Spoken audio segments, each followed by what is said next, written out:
There is so much there that we can talk about. I mean, one thing you said a pool or a reflection, bullfinches makes clear that it's ultra clear, like I think he says it's something like silver or something like that.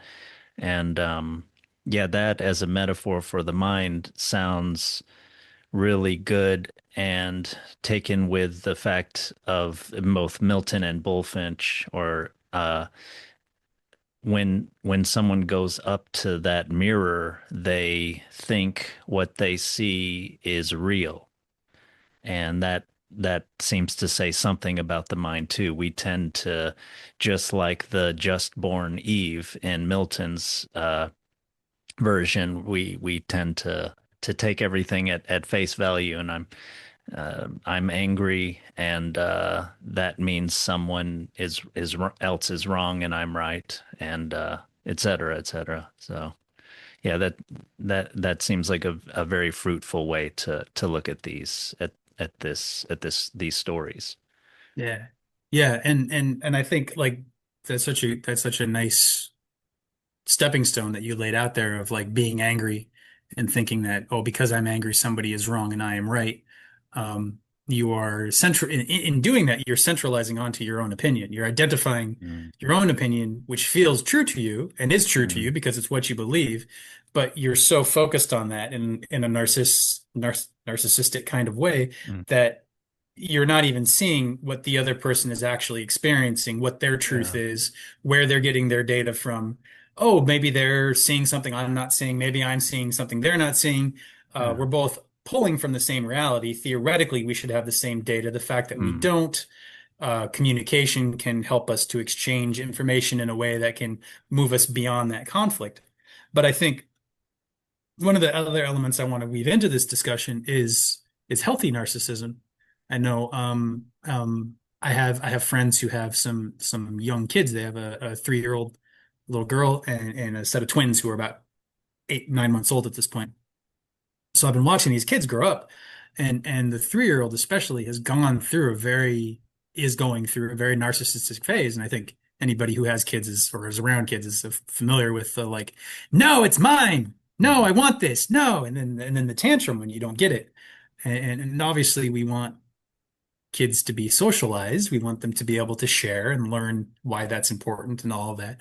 But I think there is an element of neurological development or psychological development or development of the personality where you come into the world and you're not even as an infant, you don't really know what's going on. You don't have words. You're not clear what you are, what something else is, how this whole thing works. And the mind is sort of develops itself out of that sort of infant state. And while doing so, at some point, the mind starts doing this narcissist thing, which is described well in Eve of like, oh, look at this thing. What is this thing? Oh, it's me. Oh, what is me? Oh, I want things. I want things.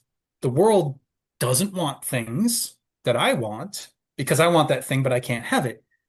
Why does this drive in me not why like I have this drive to move my hands. I can move my hands. Oh, I want this thing. I can grab this thing.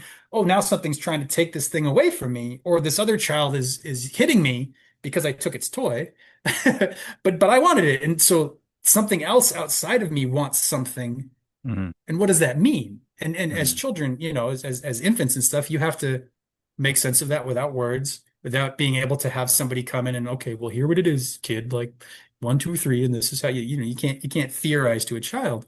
mm, They won't even listen to you if they are speaking. They can't be mm, bothered. It's like it's a much deeper process. So mm, I would say like ideally the parents and the society can kind of guide a child mm, through that growth period, but I don't think it often works well, and we will sort of get wounded or this is like basic attachment theory, attachment trauma. You can be sort of um, wired more towards connection and less towards expression, so that you're much more interested in the other and you kind of lose yourself.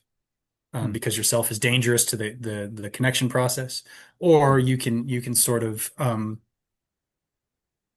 want to distance yourself from others in order to have yourself. So it's sort of like the anxious attachment and the fearful attachment. Anxious wants to get closer because there's some uncertainty inside, and Hmm. the fearful attachment, hoping I'm getting these words right. Hmm. The avoidant attachment, that's what it is, anxious and avoidant. And the avoidant will kind of want to pull back to try and figure themselves out apart from the other person. Hmm.